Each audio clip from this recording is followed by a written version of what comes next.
RMC, Charles Matin. Le choix d'Anaïs. À 5h20 sur RMC, avis aux jardiniers. Il ne vous reste que quelques jours pour vous inscrire à la Coupe de France du potager.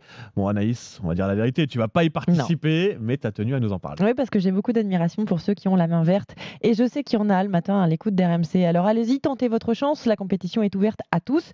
Que vous ayez un balcon ou un jardin, que vous habitiez à Paris, à Berck, à Saint-Laurent-du-Var ou à Pointe-à-Pitre. Ça peut même se faire par équipe avec son club de sport, son association, ses collègues. Il y a plusieurs catégories à la clé.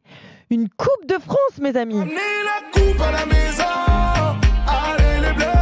C'est ramener la coupe dans le jardin. Ouais, c'est ça. Ramener la coupe dans le potager. Et si vous n'arrivez pas à ramener la coupe à la maison, il y aura d'autres lots de consolation, des hôtels à insectes, des kits de compost, j'en passe. C'est l'association Landestini qui organise cet événement qui a aussi pour but de collecter des fonds pour installer des potagers dans les écoles. Donc c'est une belle initiative. Les inscriptions sont ouvertes jusqu'à vendredi soir. Vous recevrez ensuite des conseils pour faire votre potager. Et la remise du prix aura lieu en octobre prochain. L'an dernier, plus de 10 000 jeunes et 500 équipes y avaient participé. Il faut dire que les Français adorent jardiner. Oui, alors pas forcément pour faire un potager, mais ils aiment avoir des plantes et s'en occuper. 8 Français sur 10 disent que ça les apaise. 57% des Français pensent avoir la main verte. Ça me paraît fou, énorme. Et 7 Français sur 10 sont même tristes lorsqu'une de leurs plantes meurt. Sondage IFOP publié en juin dernier en pleine crise sanitaire. Crise qui a rapproché les Français de la nature et qui leur a donné envie d'avoir un petit bout de jardin.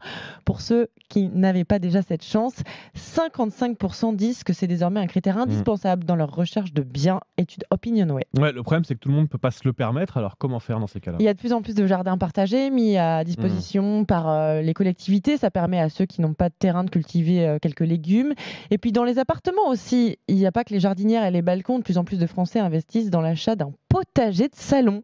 C'est le cas de Paul que France 2 a interrogé il y a quelques mois. Il a acheté une serre qui se branche sur une prise de courant avec tout plein de légumes, carottes, tomates, plantes, qui vont donc pousser grâce à la lumière artificielle. C'est toujours sympa de se dire que ça vient de chez soi. On n'est pas allé le chercher au supermarché du coin. Ça a été cultivé dans mon salon et ce sera consommé dans mon salon. C'est un petit jardin d'intérieur. Apparemment, ça se vend hyper bien. 150 000 s'écouleraient chaque année pour un prix qui avoisine souvent la centaine d'euros, même un peu plus cher parfois. Après, niveau goût, on nous dit que c'est tout pareil, mais ça reste à vérifier.